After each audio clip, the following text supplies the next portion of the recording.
Nice to see you, Damo. Hello, Jim. You're rolling with the Howie look today, I see. The thongs and the jeans. Well, I'm I hanging thought Tribunal on. only had one thong wearer. I'm hanging on to the summer. Right. Because once the thongs go away, that's the end of it. Yes. And then your scarves and beanies and all bloody overcoats and stuff. So I'm clinging on. Now, Dame, I got a thong on. Oh, don't. Bill, don't even joke about what the that. hell? Please. It's not a nice thought. What are you looking at positively?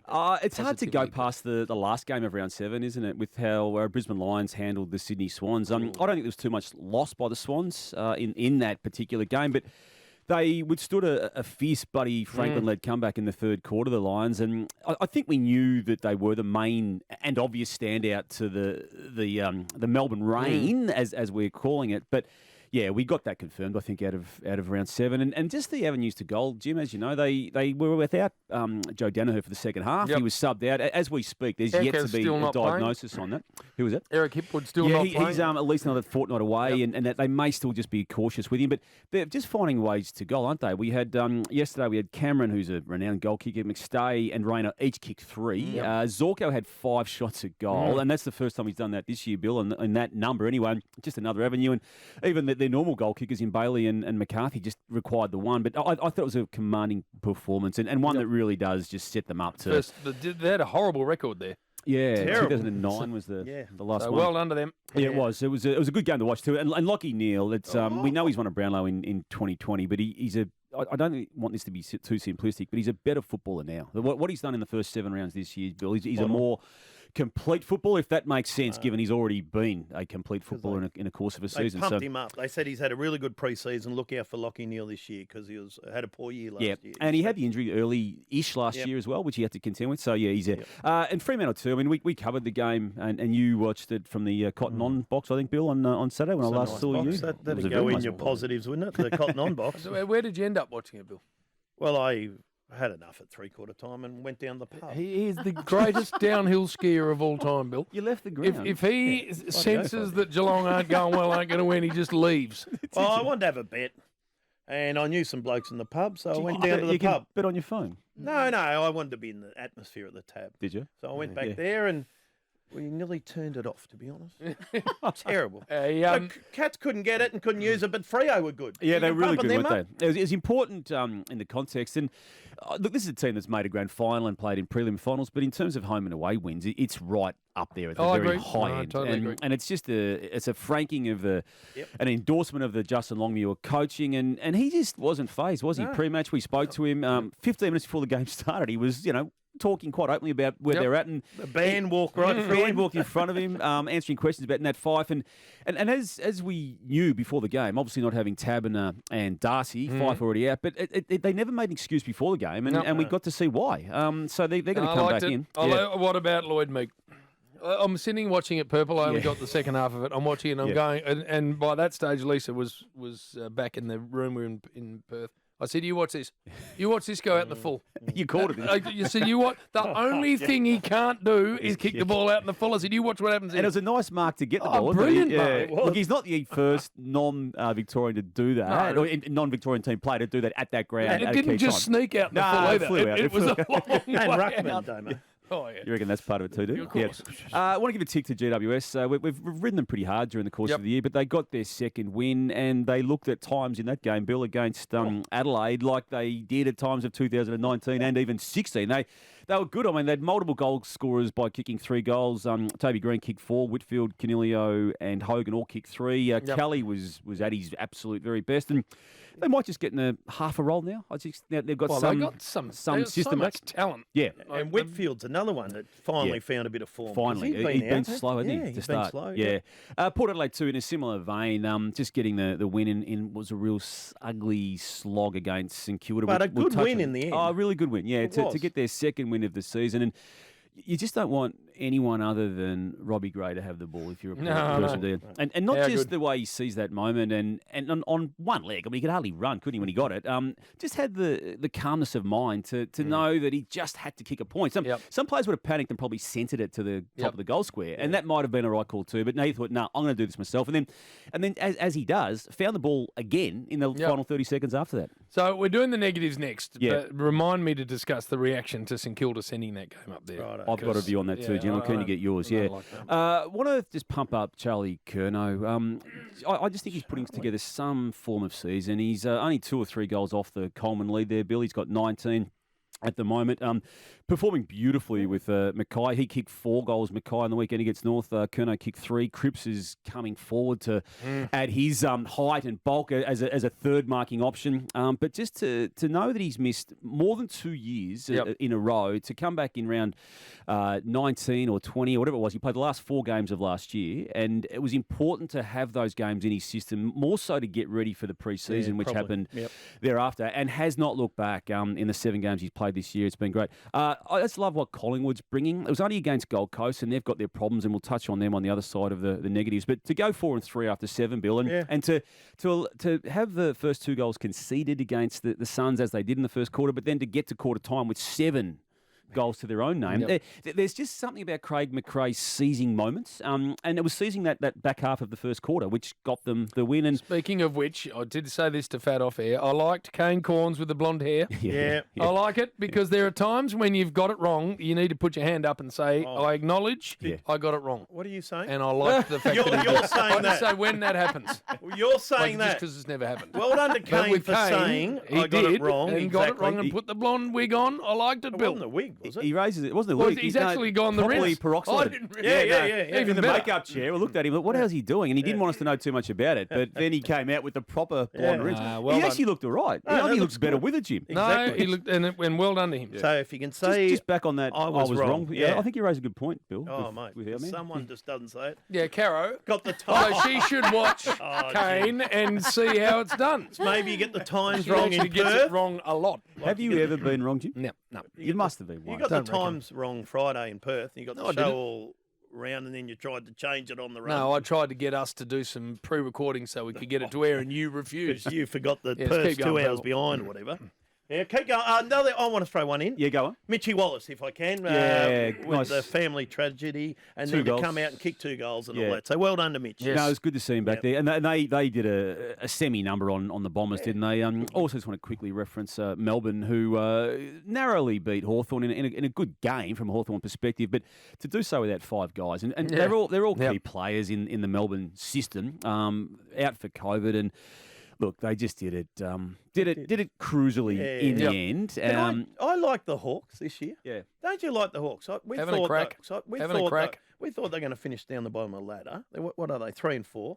And he's going all right, Sam Mitchell. Yeah, and rather than just trying to play defensively, he took them on, and there were moments where I reckon he's caused some concern for the Demons. And I think he's also shown other teams, Jim and Bill, a potential way into the forward line with the ball movement, just to get behind. Matty Lloyd actually highlighted this pretty extensively over the course of the weekend, how they got the ball behind Stephen May, which hasn't been done too often in the past 18 months. Right, we need to take a break. I'm getting the sense there's some negativity. Of course. All right, gone through the nice positivity of the round, and now we're going the other way with it. We are, Jimmy boy. Lewis Young got suspended for a week for a bump. Now, it was a perfect bump on Cam Zerha to the body. Didn't hit his head. Perfect bump. It was all within the rules and metres and all that.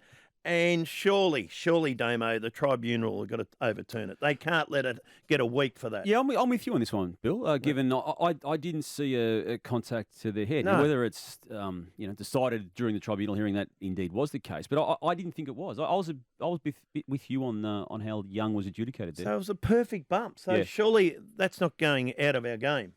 Well, you hope not. I didn't have an issue with Larkey copping a week I didn't think that was a week incident myself. The tunnelling on Lewis Young, actually, coincidentally. So it was. So we'll watch that with interest. We will, Bill, and I'm glad to see you're passionate about that because I had the same view. St Kilda I'm putting as the top of the negatives because all this carry on about playing a home game in Cairns, it had nothing to do with why they lost the game. One thing. So you're with me on this, yeah. But you make the decision to take a game away from Marvel. That's their home ground. Yep. That happens in October the year before. Turn up for the 2 hours and execute. Yep. It's got nothing to do with selling. Don't kick 18 behind. Exactly right. Don't kick 4 goals 18. No. And don't miss goals if you're Max King from 11 metres out and another one from about 15. And Jack Higgins, who's been going really nicely, he missed 2 absolute sitters too, Bill. Yes, Hawthorn took games to Launceston the whole way through their glorious run and never bothered them one iota. It's the biggest lot of rubbish I've ever read. It's a shame for the St Kilda perspective because they're on a roll of 5 matches. They should have 5-1. They had their 4-18 scoreline. Even last week in their win against GWS, they had a scoreline of 10-17. That's 14-35 in the past 2 weeks. And 4 of their 7 matches this year, they've scored more behinds than goals. So that's the problem. And I hope that no one dared from that footy department go into Matt Finnis's office today and say, listen, we've got to stop this. Because if I'm Matt Finnis, I'm saying, get out, shut the door, and go and kick straight. Yep. So, well said, boys. Gold Coast, geez, they're disappointing, aren't they? They just, to get to this stage of this year at 2-5 and to see Stewie Dew talk about we're just not ready yet, we're not there yet. It's not where they and he are meant to be at this stage. They got a very gettable Collingwood at the MCG, a Collingwood without Brodie Grundy, and they own one of the better ruckmen in the competition in Jared Witts, and he was good, don't get me wrong, but they didn't capitalise on that, and it just hasn't worked yet again, Bill, and we're going to have another season of a non-finals outcome for this club that's been in the system now since 2011. So how long's that? 10 years? 12th season. 12th season. So you expect more, wouldn't you? You Yeah. really, really would. And a couple of those early picks, and Isaac Rankin's one, and we shouldn't single them out, but it just got to do more. Yeah. Just got to do more, don't they? They really do. Worries for North Melbourne and West Coast. Won't labour the point too much, but they're down the bottom of the ladder. The percentages is a worry. North's is only 59.9 and the Eagles is 55.3. That was a hard watch on Friday night. You called it for Channel 7, Jim. I don't know how you managed to get through it. It was a very hard watch. And they've got, North have completely bottomed their list out, and so therefore they're going to have to wait a while to get, whatever they are going to get out of their young list. Rock bottom yet? Oh, they have to be now.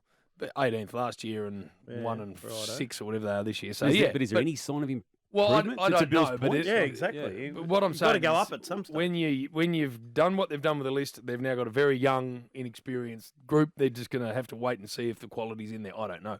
The thing about West Coast is they've still got quality playing for them. Yeah, that's the worry. That's the worry. Yeah. So why are they serving up what they're serving up? It's a big battle for Adam Simpson. It's his toughest test now as a coach, isn't it? He's been to the absolute pinnacle, so he can obviously do it. But this is a whole different story right now. And we discussed this at length, didn't we, on the Saturday Rub? Up until that game against Richmond on Friday night, I was with them to the point of it being a COVID issue, but it's more than that, isn't it? You discussed game that style is what interests me. They're so content to play the way they did in 2018, they chip it sideways and try and pick the eyes out of it, and footy's just moved from there. Yeah, and it was only just holding on even in that year, wasn't it? Really, to a point. So they had senior players playing the other night. They were just out of form. Yeah, and no kids. We spoke about that at the draft. They haven't had a lot come through. They haven't. I see Tommy Brown's kick it up for Essendon to get a priority picture. What was that about? Tom Brown? What was that conversation? I had no idea. When he said it, I looked at him and went, Did you just say that? They played in the finals last year.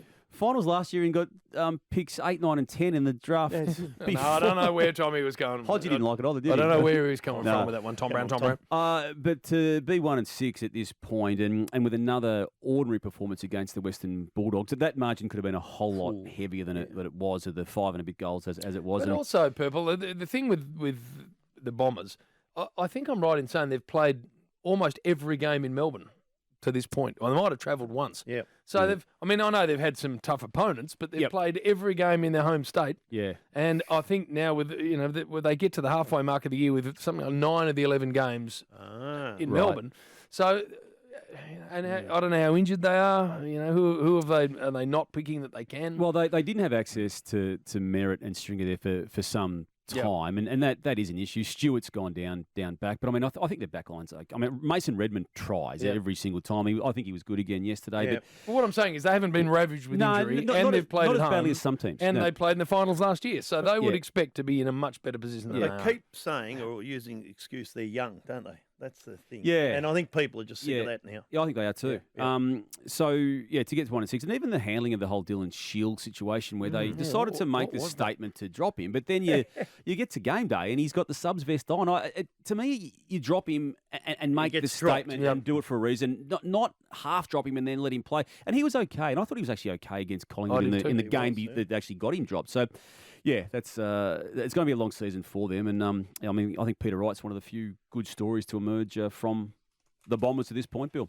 Righto, the buses, Jim. All right. Please explain what happens here. Okay, what we've done traditionally with this segment is we've sent a bus to a club that's going really badly. Yeah. Why did we send a bus, by the way? I think it was Bill saying, "Where's the media bus going this week?" Yeah, And sort of right. stuck. So And it's the it was media about bus. 10 years It's a ago. wasn't media it? bus. So that's what Where's you- the media Because bus? that's where the story You is. didn't remember that, did you? I just remembered now. Did you? With Yeah. Damo I saying think that? he'd heard the phrase used by someone else. So all Yeah. Bill's ideas No. are ultimately someone else's I- ideas, and I think course he'd they heard are. it. Yeah. That's true. Of course they are. So the media buses and the engine's not going too well on our bus. No, that's the beauty of it. Oh. That one sounds. That one sounded better. Yeah. Radge's Which bus button was did bugging. you Yeah, hit? there's Use the not- bus button. I like it.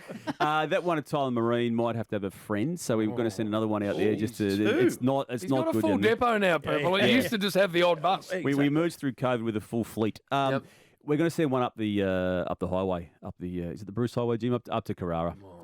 We just have to have a look what's One's going been on at the Gold permanently Coast there, Suns. hasn't Yeah, we've taken it We away at forgot certain it. points in time, but it's going to go back there again. And I think it's time we get back to Arden Street too. We've sort of given them a period of grace there for 18 months, 2 years, as in while they sort themselves out. But I Jim's think we might have driving to it. go there. No. Jim Well, might they be- go to Jim maybe Perth. need to drive it. They take on Freo in Perth this Friday night. How come there's 2 games Friday night, Damien?